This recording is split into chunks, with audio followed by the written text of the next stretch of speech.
भारत पाकिस्तानमध्ये सुरू असलेले जे तणावपूर्ण वातावरण होते, जे अघोषित युद्ध सुरू होते ते पूर्णपणे थांबले आहे.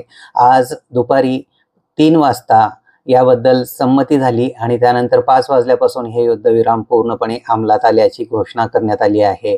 डोनाल्ड ट्रम्प यांच्या मध्यस्थीने हे युद्ध थांबवण्यात आल्याची घोषणा डोनाल्ड ट्रम्प यांनी त्यांच्या सोशल मीडिया प्लॅटफॉर्म ट्रूथ यावर केली आहे.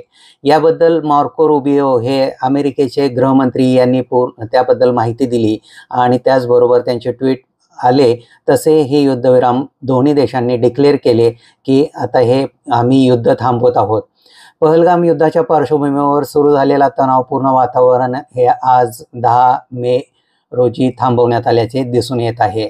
अमेरिकेच्या मदतीने हे युद्ध थांबले, परंतु त्याआधी भारताने पाकिस्तानला बऱ्यापैकी धडा शिकवल्याचा आपल्याला दिसून येत आहे.